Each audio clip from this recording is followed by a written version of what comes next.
For decades, the name Zozo has been whispered among paranormal investigators, Ouija board enthusiasts, and terrified victims who claim to have encountered this dark entity.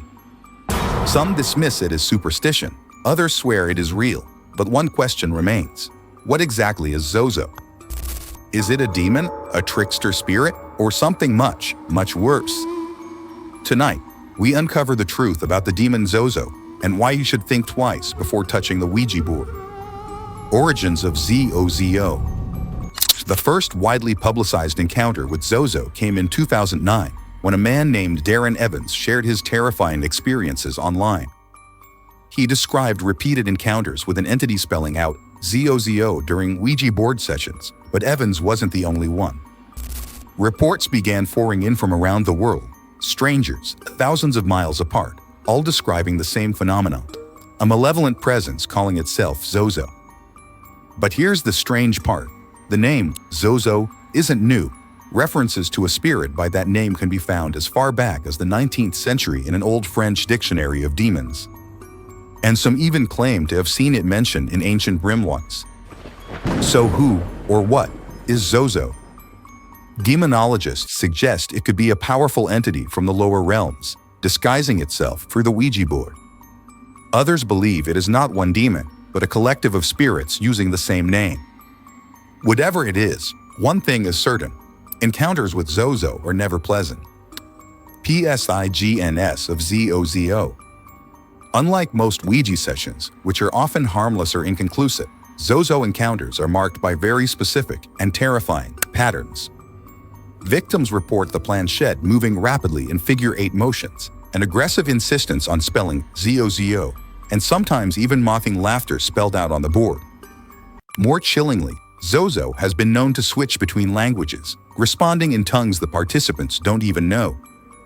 In many cases, the entity grows hostile, insulting players, threatening harm, or pretending to be a loved one before revealing its true name. But the most disturbing part is what happens after the session ends. Victims report strange activity in their homes, objects moving on their own, shadowy figures at night, scratches appearing on their bodies, and in some cases, possessions. Zozo is said to follow you long after the Ouija board is put away. Ill encounters. One woman described how Zozo tricked her into believing she was talking to her deceased grandmother.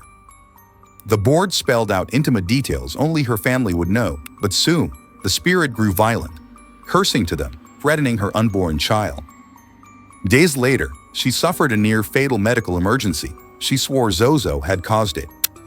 Another case involved a group of friends in Oklahoma. During their session, the planchette moved so violently that it cracked the glass board they were using. Each one of them reported nightmares for weeks afterward, visions of a tall, shadowy figure with dark, scary eyes standing at the foot of their beds. And then there are the countless online testimonies, hundreds of them, people from every corner of the globe who had never heard of each other, yet described the same terrifying presence.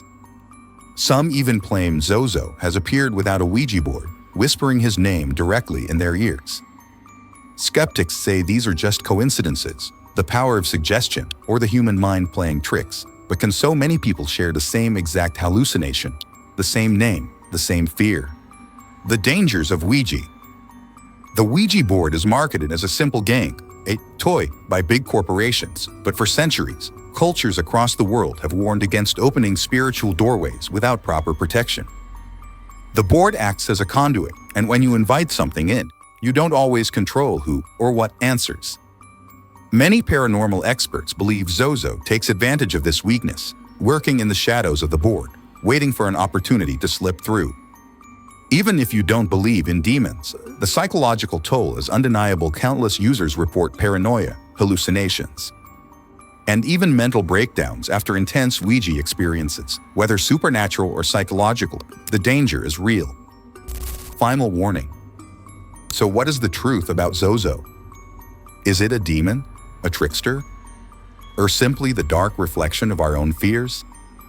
Perhaps the answer is all of the above. What we do know is this: when you call upon Zozo, Zozo answers, and once invited, it may never leave you. The next time you're tempted to take out a Ouija board, ask yourself this: what if the first name that appears is Zozo? Would you have the courage to keep playing? Or will you be the next victim in the growing list of Zozo's followers? Remember, Zozo is always listening. Do not forget to like, share, and subscribe for more updates like these.